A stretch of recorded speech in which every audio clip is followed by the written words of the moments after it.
Ayun, walang filter. Huwag tayo sa filter kumapit dahil nagkapaghilamos na ako mga Mari. Mag sunblock lang. Baba ako, magkuha ako ng talbos ba? Sa garden ni Mama. Kuha ko ng talbos. Aging, hindi na talaga pipigilan yung ating aging. Kapag palit, nakapag-brown na tayo.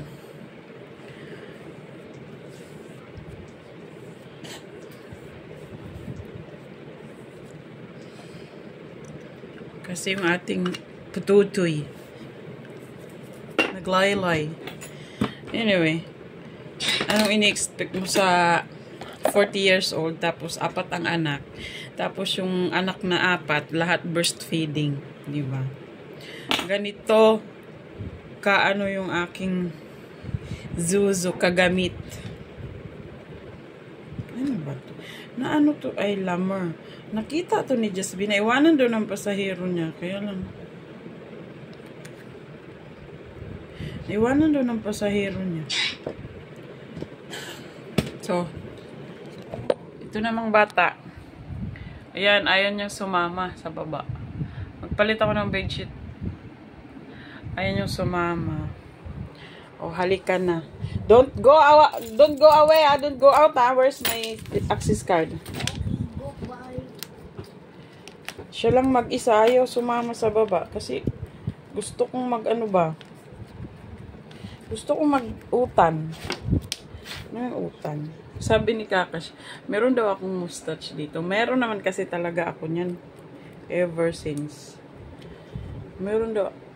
Ipinapatanggal niya, sabi ko. Haya, wala pa akong time. Wow! And cute.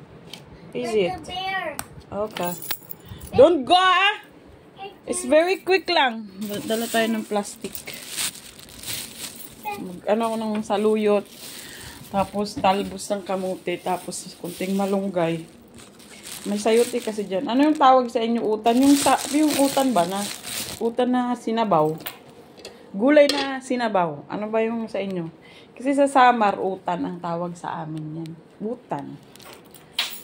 Sa Ilocano, parang dininding man. Dininding yata ang tawag sa inyo, di ba? Wala ko ng plastic. Don't go, ah! Ayaw kasi sumama. Crave ako ng sabaw. Anyway, mahilig kasi talaga ako sa sabaw. Kasi kahit hindi ako kakain ng maraming kanin, basta may sabaw, kabusog na.